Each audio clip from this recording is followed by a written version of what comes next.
if there's any young kids in here, there's gonna be a lot of fucking profanity. Disclaimer, just so you know. I don't want to fucking offend anybody. It's okay if you offend people. It's Houston. Most of these people are armed. And also, they know I don't give a fuck about offending people. How y'all doing? In case you're wondering, you may know him best as Sam Gibson from The Young and the Restless. Thank you. Sean Patrick Flanery, everyone. Next to him, you'll find Clifton Collins Jr. And David, Della Rocco. This guy talked to me was Ernie Reedus. You may know him. He's kind of a big deal. Kinda. And over here, this is Rupert Because. You may know him too. He's kind of a big deal too. Do you know who he is? Fox 26 morning show. Yes. But you don't care about us. You care about them. So, these guys made a couple movies together. Do you guys know what they are? The Boondock Saints!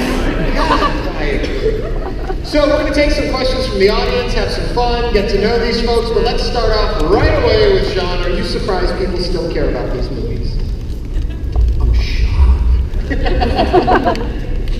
You know what? It's kind of weird. It's something we live every day. It's, you know, you should be so lucky to have a career where people remember one moment of your career, and it's punctuated by a film like that. It's an honor and privilege. It's incredibly flattering. So, you know, it's God bless you guys.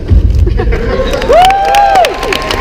just been joined by a party boy to our class. If you can introduce yourself. Brian Mahoney. You were late. Hi, I'm Brian. I played Detective Duffy in the Boondock Saints.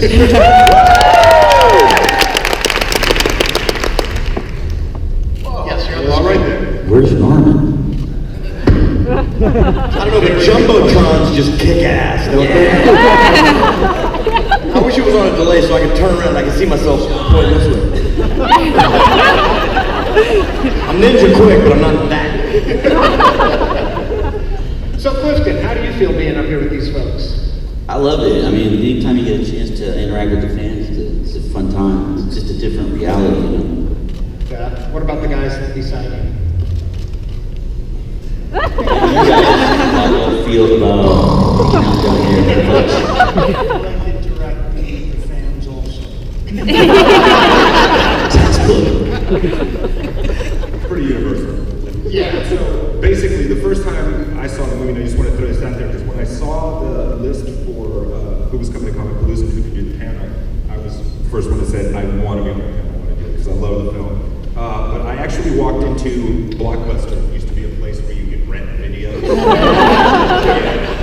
There was this movie on the rack, and I just thought the cover was cool. It was like Boondock Saints, and I wanted to see this. So I took it home and I watched it, and then the next day I called everybody I knew that was a nerd that cared about movies and cool stuff. And I was like, you've got to see this film.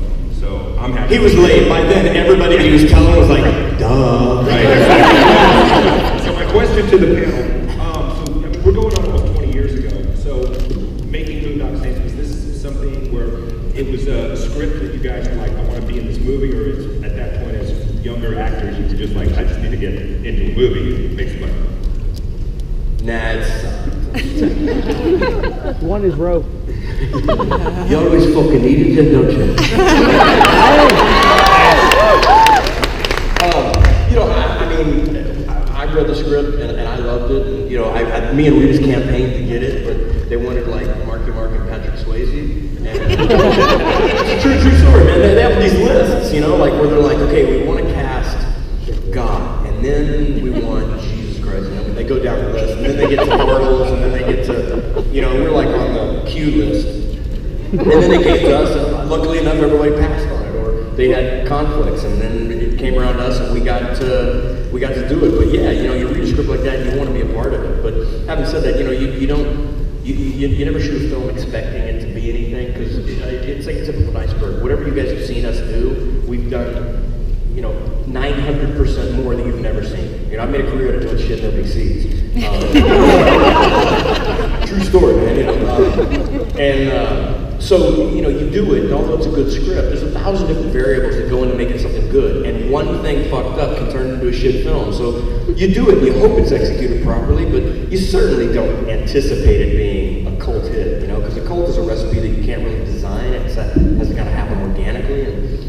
just, we're very fortunate that people plugged into it, you know, for whatever reason. It's, Were you and Norman friends before the film, or did it? yeah, he's one of my dearest, he's one of my closest friends on the planet, and he was before we even did Boondock 1. So then, when they're like, you guys get to go do this movie, here's a stack of foreign currency, you'll be treated as royalty, go. Go have a date with a penguin in Canada. We were like, sweet. It truly was. It was like, no shit, they're gonna cast you and me? Oh my god, they had no idea. And then literally they were like, and Mr. Flanery, did you meet Reedus? I'm like, no, how you doing, buddy? Reedus is like, I've worked here before, there's a place called the Brass Rail. It's a peeler bar in Canada. It's I'd like to thank collapsed Soviet republics for their workforce. As we slowly spiral out of control up here, I want to if you would like to queue up for questions, we'll start grabbing those in just a minute. I want to ask Brian though, any idea that the film would be as successful as it was in the realm of cult? And if so, why? What do you think it is about it that makes this film work? Sean's right. You know, anyone who says they thought or they knew that this was going to be a great film is lying. I mean, you just don't know. The structure was different when I read the script. It was so cool and so fresh that I actually, to get the part, there were 4 detective roles, not 3. Detective Walker. I memorized all 4 detective roles and finally got an audition because I didn't know what they'd let me audition for, so I memorized all 4. And I went in there, and there was Troy Duffy, never directed anything, just in a t-shirt and a cigarette, just like a caricature. It was just like, he looked like a truck driver. It was kind of cool, very unusual for Hollywood. And he said, so what are you here for? What are you auditioning for? And I took a chance. I wanted his name. So I said, I'm here to play Duffy, you. And he thought that was ballsy. He was kind of a ballsy dude. So he said, all right, show me Duffy. And because I was born in Framingham, Mass. and had an authentic New England accent at the time, I went for it. And I got lucky. Hey, Brian, real quick, because a couple of the really standout moments in the movie feature Willem Dafoe. And you read a couple of those. What was it like working with him on set? Well, it was freaking intimidating to meet him because this guy was Jesus Christ. Only because they couldn't get God. But I got to tell you, the first day when Bob Marley and I went to the trailer, he was getting his makeup on and everything, he just sort of, all that badass, scary shit just melted away, and he was a gentleman. And when it was time for him, when his lines were done, in other movies, big movies, you know, the big actor, the A-lister leaves, and you end up talking, you know, your part ends up talking to you know, the assistant director or whatever. He stayed when, after he should have gone home. And he was there for us. He was there for the younger actors. It was great. He's a real gentleman. I'd give it up to Willem Dafoe. Sean was at least part of the scene where we find out that Willem Dafoe is not a good-looking woman. So cool. Romeo liked it. Beauty's in the eye. Hey, let me interject one thing about Willem Dafoe and drag. It was on our day off, Bob Marley and I, and we just had to take a look. We had to go down to the set and check it out. So we show up on set, and there's Willem Dafoe in drag, and from like 50 feet, he looked fucking god-awful. You get closer, it's like, okay, you know, I like the outfit, but he was sitting there in this chair, reading a glamour magazine, getting into character. Fuck, I got a lot to learn from this guy. You know, everybody always says Willem Dafoe's a method actor. You know, he only recites lines from the script. You can only call him by his character name and all that other crap. He's like really focused and don't get in his eye line and moonwalk out of the room, no eye contact. It's all bullshit, except for me. First time I met Willem Dafoe, we were ordering pizza across from the hotel. A cute little waitress comes up. I'm like, yeah, I'll have a pizza margarita with no basil and an iced tea. And she's like, okay. Writing it down. And Willem looks at me. The only time he ever would you'd only use lines from the script with me, and one fucking line with me. I order, I'm looking at her, she's like, okay, anything else? I'm like, no. She's like, okay. Willem goes, fag.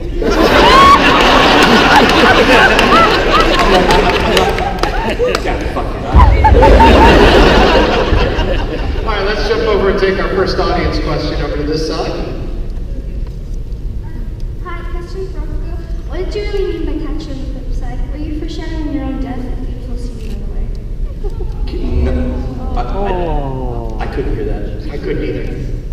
Give it to me a little slower and a little louder. Hi, Miss Rocco. What did you really mean by catch you on the flip side? Were you foreshadowing your own death? It was a beautiful scene, by the way. Thank you.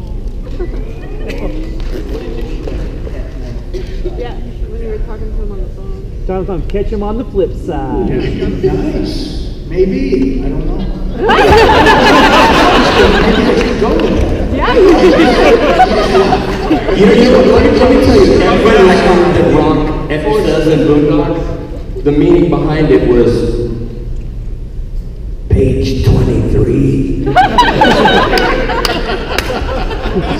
Good question. Well, David, since I'm talking to you right now, the question, how did your character come to be? And the name is very clever for the character. How did all that work together? He just liked my name, Rob. And so when he was writing the character, he had it. And I happened to have long hair and a beard because I was doing this play where I had to be a 1975 carpenter and construction guy. And so I happened to have this really long hair and beard. So he liked that whole look to go against Norman, Sean, the brothers, whatever. And being clever. Easy to respond to. Yeah, dug deep for that one, Troy. Yeah.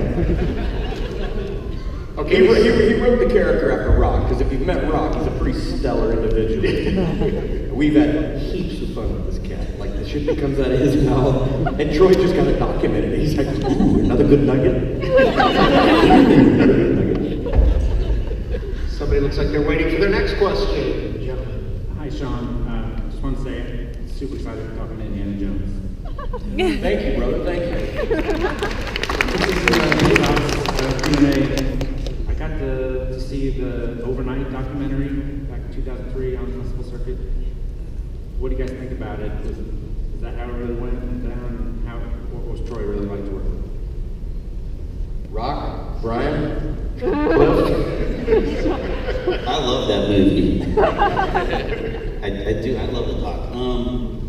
There is some politics that happen. I think it's really dangerous making a documentary without telling both sides of the story. And you can see in that doc, there's a bit of a fallout internally. So I think the filmmakers did themselves a disservice because Troy, to that side that you saw in that particular doc, conversely, there is another side that is just as fun to be around and charming and entertaining and, the guy that you want to hang out with and be with and drink with and have fun, Either that or he's just really a dick. Yeah. Anyone else have anything they want to share? Moving along. I've got a question for David before we get to our next fan out there. So the scene where he comes home, he comes back to the apartment and he finds out that he was set up, and he was supposed to die. And he's freaking out, trying to pack everything into just get everything out of the apartment and get out of there. Was that all just like one take, one time, you just flipping out and going crazy, or how did that scene come about? Yeah, that was a fun scene, though. We just, it was kind of easy to get into it, and it was, he didn't do many takes. There was not much take two in that movie, the first one. And we just went in with it, and then, Did I answer your question? Just let the magic happen. Let me embellish on that one, on how many takes there were. There was a scene that I did. It was like, I've been waiting for it for weeks. It was like the hotel scene. It was like one of my biggest scenes, my biggest lines. I was so psyched to finally get to this day. And we do the first take of the scene, and Troy comes running out from back behind the camera. He goes, "One take, Mahoney. All right, moving on." And I'm like, whoa, this is my moment. I fucked that up. Come on. And then boom, and we're gone. It's just like fast. All right, our next question. I want to know, what was the biggest jokester on set, or was there? Probably Flanery. to be me. Huh? I'll tell you the first time, like when I met Rock the first day. This is my inauguration to Rock. They had served like catered like burritos or something, and Rock had like 19 or 23. It was a prime number. I remember that. And all three mathematicians laughed at that. And so Rock goes into the bathroom, and I go in there. There's like, I swear to God, it was like an auditorium. It was crowded, like people everywhere. But in this bathroom, it was empty, and I just see Rock go in and shut the stall door. And so I looked, and I saw a bunch of people. A class in this auditorium was letting out people. So I went into a stall next to Rock's, and I sat up, put my feet on the toilet seat. And I could see Rock in there, in the stall with the door shut and his feet, and I just his shoes out the bottom. And I waited till like 10 people came in, and I started going, oh, I don't know, I'm fighting back. True story. Toronto University or some shit. Didn't I tell you? People coming in going, is he really? Is that guy really? And I could just picture Rock in there going, I think somebody's masturbating.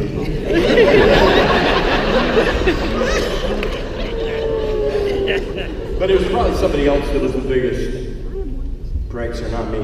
That's minor league shit right there. Who would you think was the bigger prankster? That was a joke. I can't help it. I can't help but fuck with people. And I expect to be fucked with back. I'm an equal opportunity fuck with her. We have another question.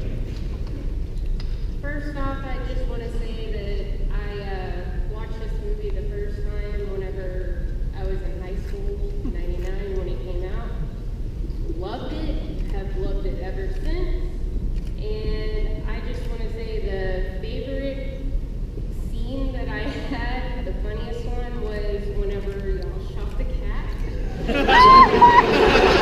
Obviously a PETA member.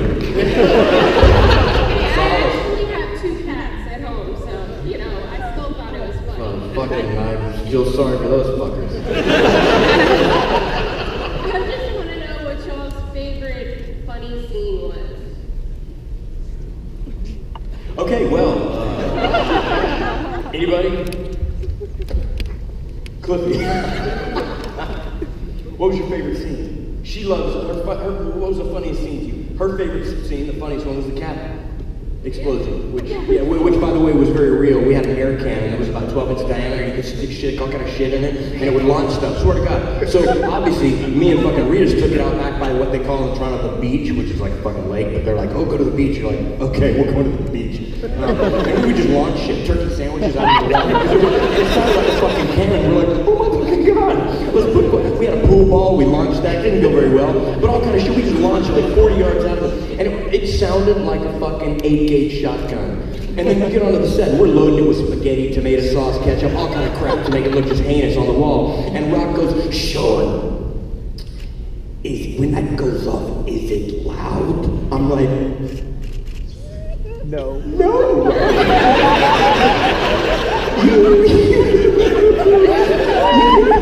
You're gonna have to act. And I shit you not, when it went off, like,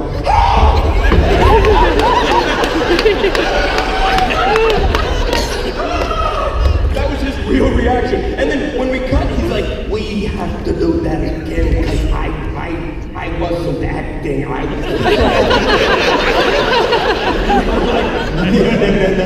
that shit.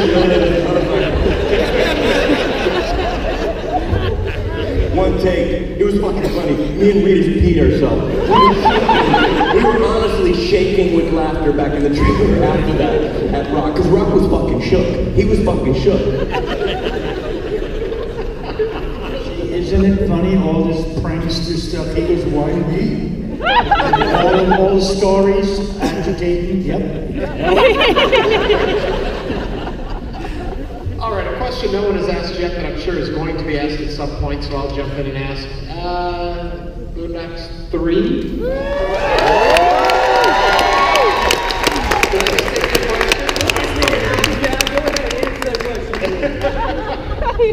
Let Norman answer that. Oh, wait. He's not here. Never mind. He should be here any minute. I ordered something. I gave him a little text just a minute ago. I ordered something. He should show up. You do get to ask another question, though. All right, Sean, would you ever be in The Walking Dead with Norman Reedus? Hey, who says I haven't already? Maybe when the series ends, there's gonna be a little Easter egg, and you're gonna be like, there was this one fucking zombie with an unusually large firstborn brother bulge. I just made that shit up, but it's quite good. It's good. I guess no one's going to answer the Boondocks. Who's got Boondock 3? Rock. Cliff. Don't know. I heard it was written. So there is a chance. So you're saying we have a chance? By the true definition of a chance, yes. Okay. We're going back out to the young lady at the mic. Hi, since Norman's not here, what's one of the most embarrassing stories you have about him? Probably the rap gift I gave him on Boondock 1. That'd probably be it. Next question. Oh, you guys don't know what I gave for the rap gift? No, tell us. So we're in Canada, right? You know, and obviously I can't turn my brain off. Didn't come with an off switch, so I'm fucking contemplating shit. And it's customary that you give a rap gift. You give people like a little gift, like, hey, it was nice working. We spent 3 months together, but I already knew Reedus, right? And he knows me, and he knows I fuck with shit. I can't help it. I gotta fuck with shit. If you leave in front, I'm gonna fuck with shit. So it comes time for the rap gift, and I give him. We've been in Toronto for 3 months, and they have Tim Hortons, killer coffee, by the way. The donuts are okay. So there was a Winch's Donuts, American Donuts, and I got him a dozen donuts. I'm like, for a rap gift, it was killer working with you. I gave him a donut. He's like, oh, I mean, thanks, brother. I'm like, yeah, check out the donuts. They're good. They're Winch's, man. He's like, yeah, I'll eat the donuts, man. You know, so that night he probably went to Brass Rail or whatever. The next day I show up in the makeup trailer. I'm like, you got those donuts, man? They're fucking killer. The Winch's Donuts, American Donuts are killer. The glazed donuts are sweet, right? It's like, yeah, I had a couple of donuts. Oh, the lid's too missing. I'm like, dude, eat the rest of the fucking Winch's Donuts, man. They gotta go back. I'm like, how days eat the fucking donuts? Go back after lunch, there's like 6 missing, right? There's half a dozen left. Next day I go, what about the donuts, man? He's like, you know, we were at the restaurant till 4 a.m. We had those hot dogs on the curb. I'm not really hungry. I'm like, eat the fucking rest of the donuts. So he ate the rest of the donuts. I'm like, fucking sweet. It was a rap gift. Thank you, man. These are fucking good donuts, right? He's like, yeah, great donuts. So we flew home. After I got home, I waited about a week because this is a gestation period for this kind of fucking alarm. I sent him a little envelope with 10 Polaroids of me in a Barca lounger, threadless in my birthday suit, with a glaze around my Jimmy Johnson.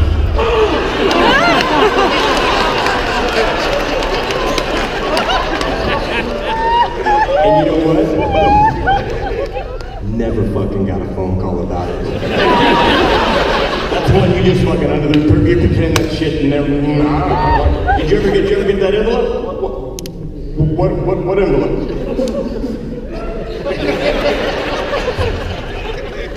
I mean, one of my finer moments. Pretty proud of that shit. You know what I mean? Yeah, well, it's fucking, you know, it's top level ninja shit. But I'll tell you this: fucker's got more dirt on me than I got on him. Honest to God. If the train was coming, fucker could toss me underneath that shit. But you know, he's not the fucking blab that I am. I'm a talking motherfucker.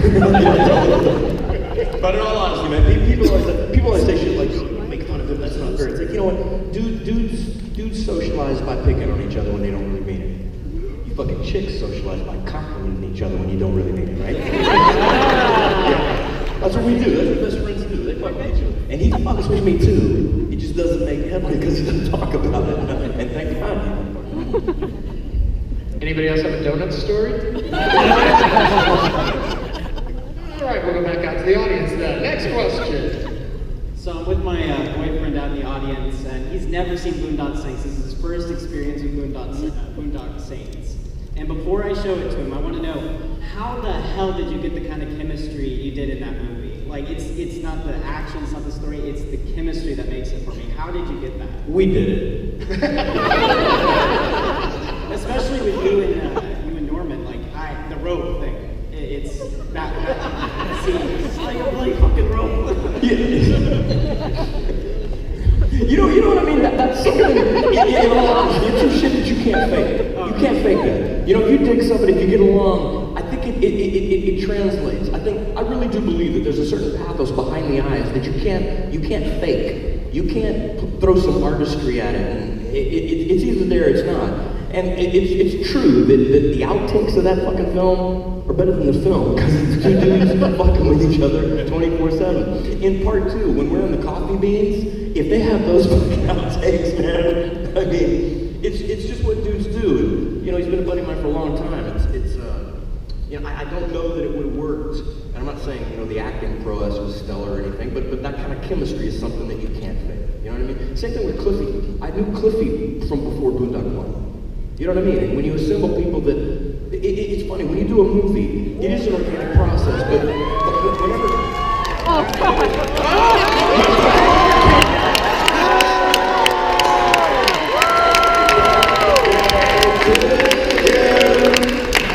Happy birthday to Cliffy. Happy birthday to you.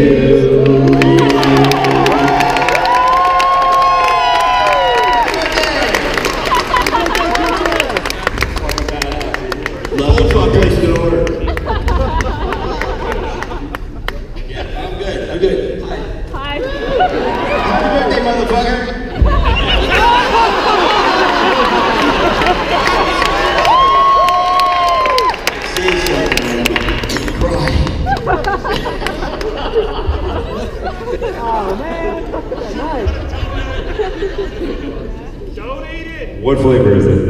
Be careful! It's good flavor. Can't wait till you get a photograph sent to you from Norman now.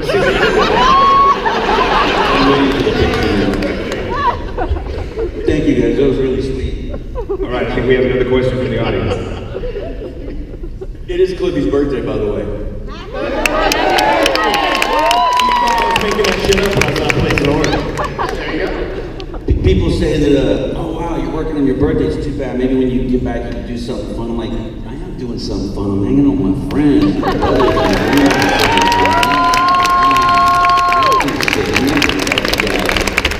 chance I get to hang out with you guys, it's always a present.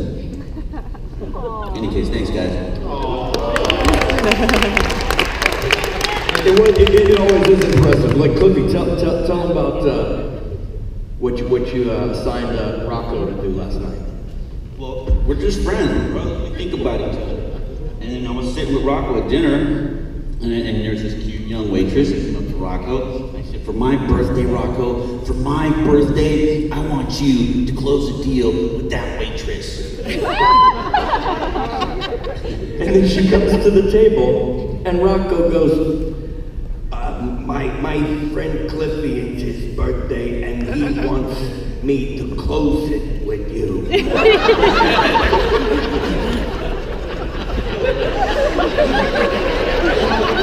That isn't over. I mean, it is over. It didn't happen last night. Oh, you know, maybe we can figure something out, like maybe she emails me or something. And you guys go to the restaurant. What was it, the B&B thing? And Rock's not good at signals, because this was her response. Oh my God, really? I mean, was that really what Cliffy wanted? And Rock's like, that's a true fucking story. Yeah. That was last night. Yeah. Rock don't give a fuck, man. Missed opportunities. Speaking of missed opportunities, that's what Sean wrote a book, and it's really good. It's called Jane 2. And he missed an opportunity in his life. And that's a big thing in the story. Have many of you read it?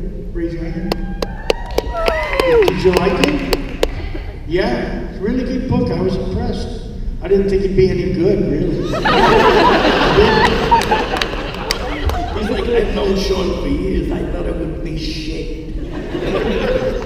Writing is a tough thing to do, but enough about that. Let's do a sign language test. In the book, there was none of this.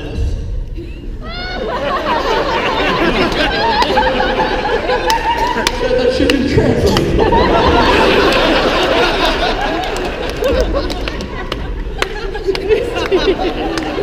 Translate cuss words really well. Just a test. I just throw it out there to see.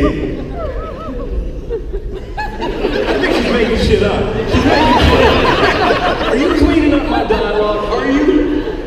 They're gonna leave here going, fucking Flanery's a gentleman. Let me assure you, parts of me, I've extracted all the gentlemen in certain areas. You obviously weren't paying attention to what she was doing when you mentioned When you said masturbation. masturbation. Oh, really? I should have looked, I didn't see. Say it again. She'll do it. She'll have to. How they teach that. And then when you're demonstrating a man giving himself a squeezer, you go.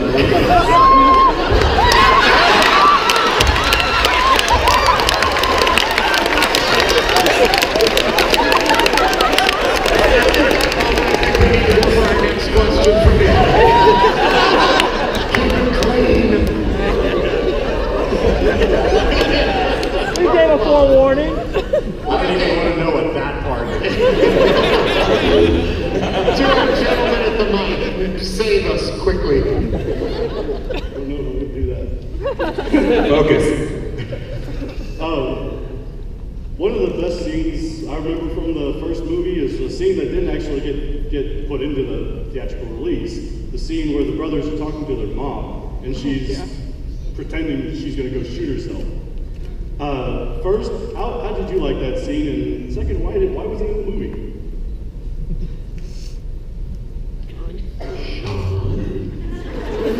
Did I like the scene? Yes. Yeah. And I think in hindsight, we all agree it should have been in the movie. I thought it was fucking hysterical. It was all like made up shit on the day. And I think the mother character is flavorful, multi-dimensional. I think it's hysterical in a moment where it was originally placed in the script in a moment that you needed a little bit of relief. And I think most people even agree that should have been. I love that part. I happen to love this part.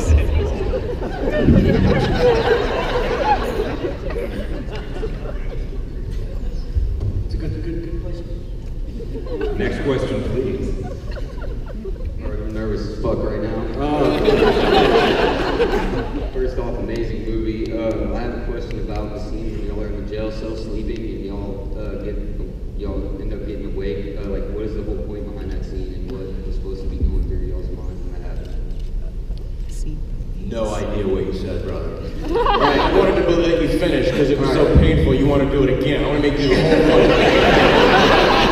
Okay, this I scene. know, public speaking is the most. It's the biggest fear in the world. Isn't that fucking crazy? You're probably peeing right now. That's cool. I mean, you know. Everybody got to pee.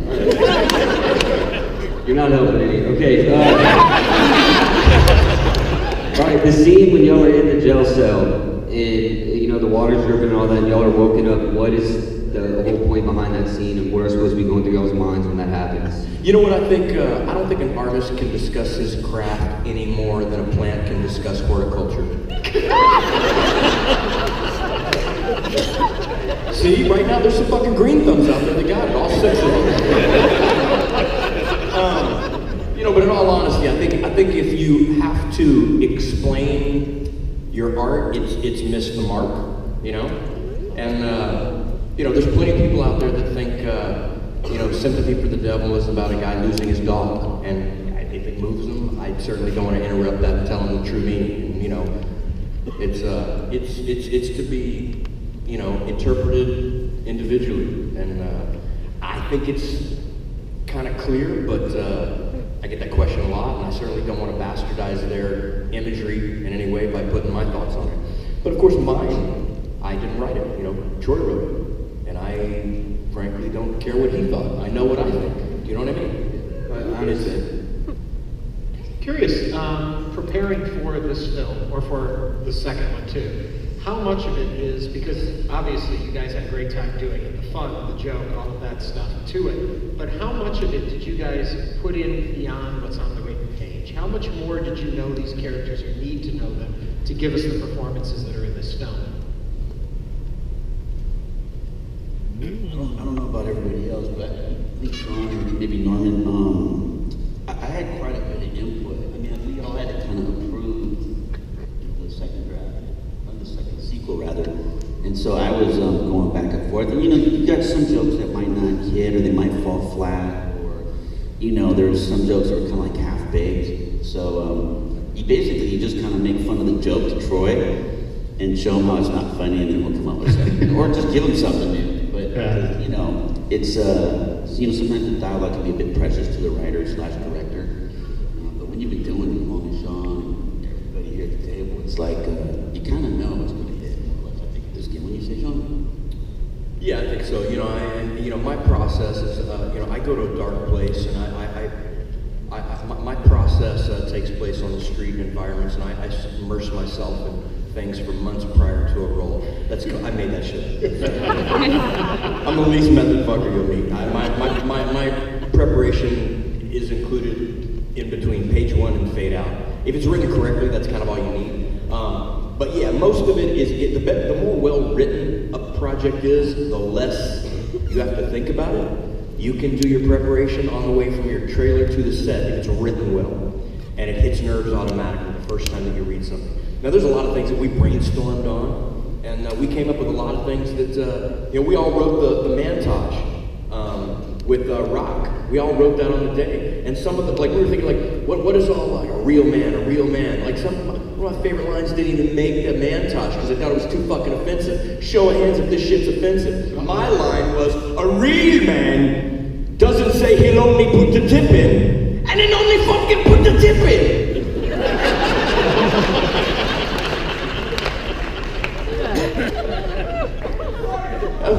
Apparently they thought that shit was offensive.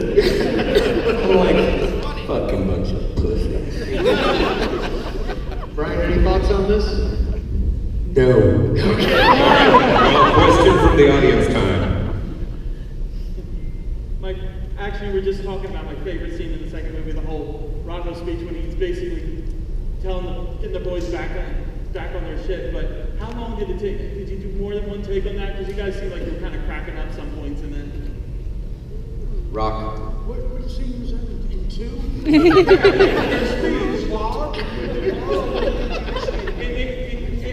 The whole thing. Particularly one of the funniest scenes, in my opinion, is when you're on the roof. Oh yeah. Well,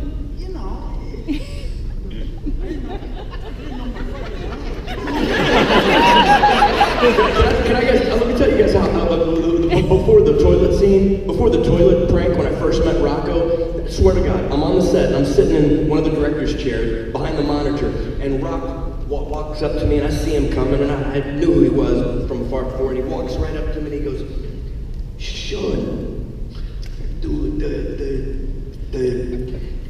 you like peanut butter?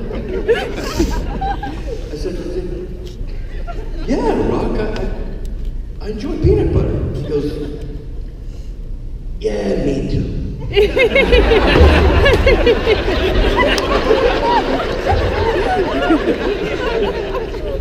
No, she just fucking walked away. I'm like, and that fucking set the groundwork for a relationship. And I love that motherfucker.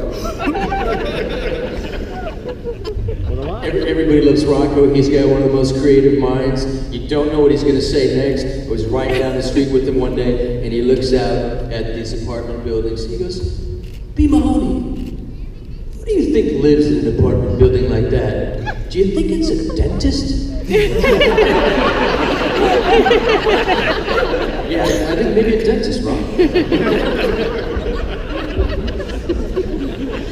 We all love Rock. What do you guys think a girl dressed like that is going to ask you? Have a piece of cake, please. That's what she was going to ask. You want a piece of cake? Come get it. Only if you could feed it to you. This is very with his Oh wait, Sean. finger. Okay. Dirty fucker. We've got donuts too. I usually have one on me, but the metal detector's out front. Mexicans always got the knife. Cheers.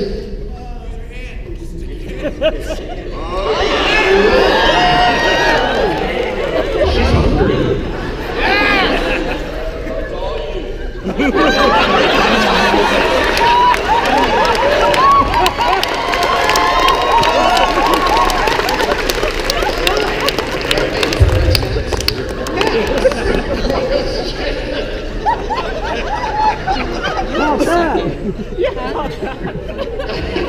Yes, go ahead. You gotta get closer to the microphone. This is for Clifton. One, happy birthday. You gotta get even closer. Let it breathe the dermis. I love Rocco. He's one of my favorite characters. Oh, cool, thanks. Right on. Next. That are basically him. And I hail from the colorful people on like a daily basis. But I want to know, I know you do, like, this is obviously like a super fun movie to do, and I know you've done super serious movies like Capote, and I was wondering, do you like go about preparing for such different roles the same way, or do you kind of go about it, from different angles, as it were? Yeah, you kind of, my preparation changes from role to role. I mean, something like Capote, I've got like source materials to go to and things to study and interviews to watch and listen to, whereas in something like Boondock Saints, the source materials really Troy and kind of like Taylor Duffy, so it is different. I might watch a bunch of fun action movies or just explore the world that he created, because there's a lot, it's pretty rich, it's a lot of fun. And plus Troy writes so much of, writers write what they know about, and Troy's, I think Boondock's environment encompasses so much of how Troy grew up and what would like to have grown up. Okay, thank you. Next question. Hi, happy birthday. Thank you. I started out with Boondock Saints 2, and... Is that where he was conceived?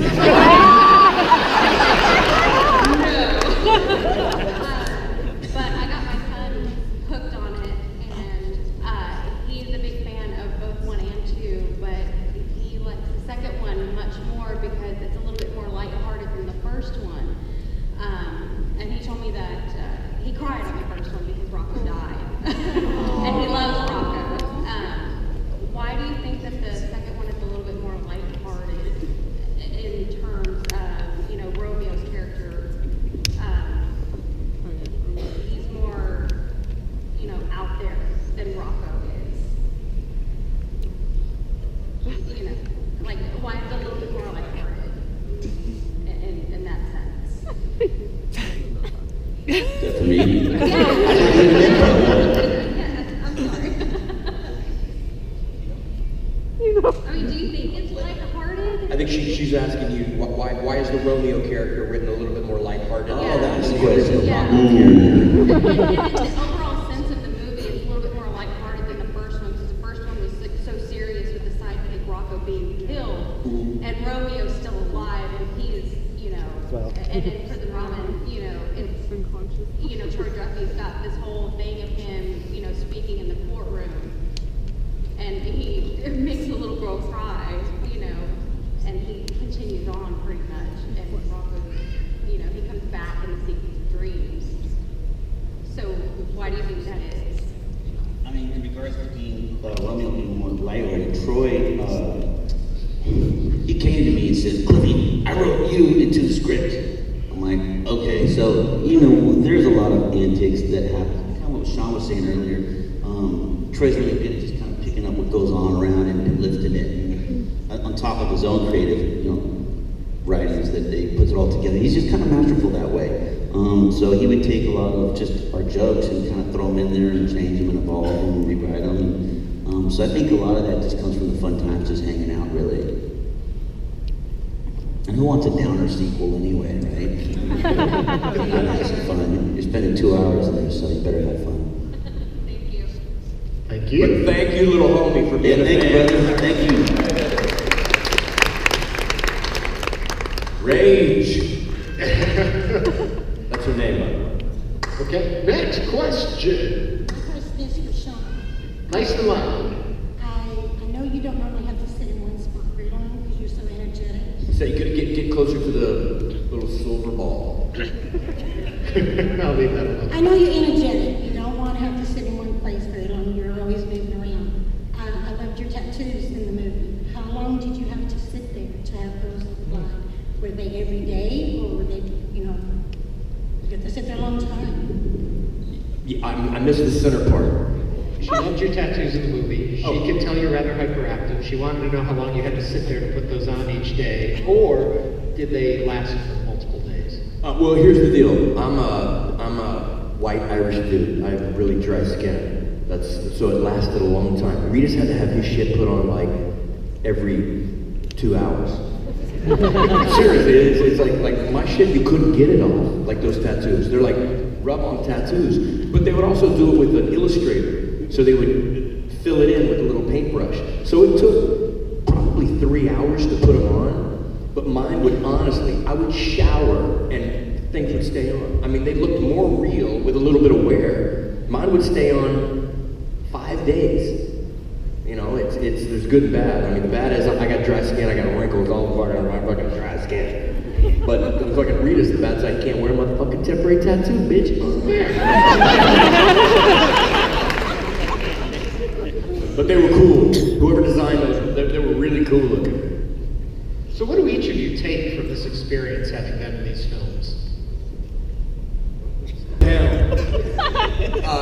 I'm in a really lucky position actually because as sort of the low man of the totem pole, I get to sit back and shut up and learn. And I learned a lot from Sean and Norm about fame and how to deal with things like press. And for instance, I got asked a question recently. I was doing some press and I talked to Sean about it later. I said, Ryan, don't do any press unless they say specifically they want someone from the Boondock Saints or Detective Duffy or something. Because if it's just general, they want you to publicize an event or something, you never know what they're going to say. And so I did this press anyway, and the first thing out of the guy's mouth was, so what'd you think about the Orlando incident?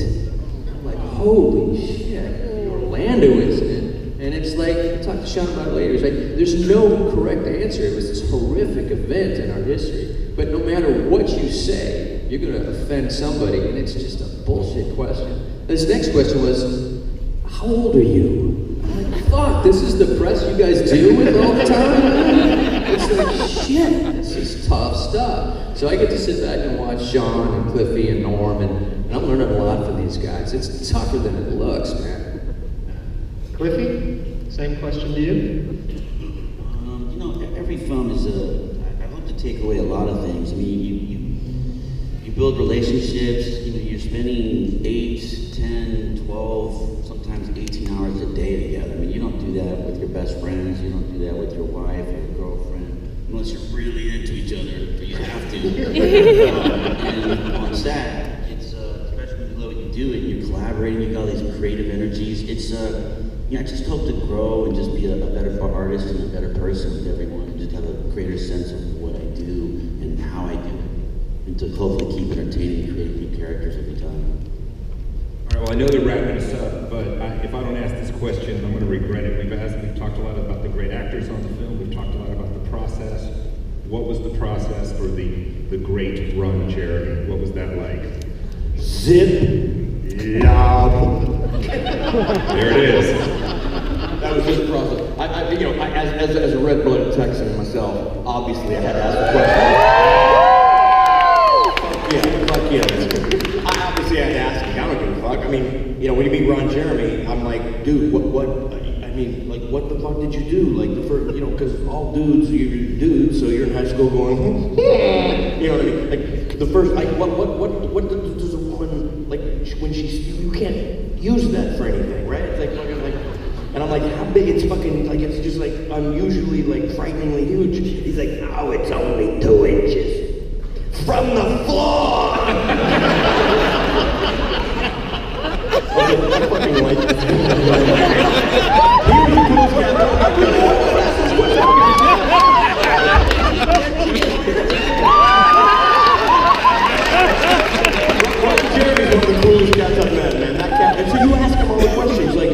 about that industry and things, and about, keeping a small warhead in your underwear, and what the problems that presents and potential benefits. I ask those questions. Everybody else is like, hey, so did you like the soup and catering? And I'm like, fuck off. Let's get back to the underwear, man. Let's talk about this shit. I want to know. I did. I asked all those questions. He's a super good dude, man. In reference to what Clifton said, doing these movies, you see Hallmark cards that they're like, they always say, you'll never remember, what a person said, but you'll remember how they made you feel. That's the truth. What you get out of films is the people that moved you in certain ways, And this was one of the rare films that I honestly, every time you end a film, and Cliffy and Brian and Rock can attest to this, you leave a film and you're like, hey, let's do lunch one time. Oh yeah, let's do lunch one time. It's the only film where I use every fucking number that I took down. It's truly, and maybe that's a product of why the chemistry was alive in the actual film, because we did get along. We got along with everybody. I made more friends on Boondock than probably any other 5 films combined. And it's rare, It's rare that you get an opportunity to work with people that you really, really dig. Like when they call rap for the day, you actually hang out with them. And it's rare. And this was one of those moments. So that's what you get out of any job. It's not just the film industry. Whatever job you've had in your life, the reason you liked it is probably because of the people. It's probably because of the people.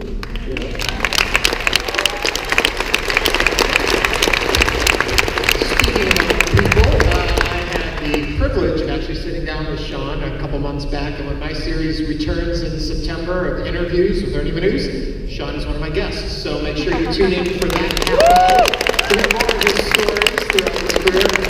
So I want to take a moment right now and thank the cast of Boondock Saints.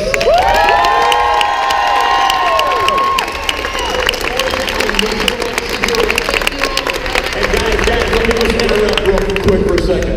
Let me tell you guys from the bottom of my heart, and I think everybody up here shares my sentiment. You guys, when you come up and you meet us at the table, a lot of y'all say things like, thank you guys for doing this. It means a lot to the fans and yada yada. Let me just tell you, it's all bullshit, because it's a very lopsided relationship. What we get from seeing a full auditorium will sit whatever experience you have by us talking to you the fuck down. It's like, this is a lopsided relationship. We get the big end of the stick, trust me. This moves me so much that I will keep on going for the rest of my life.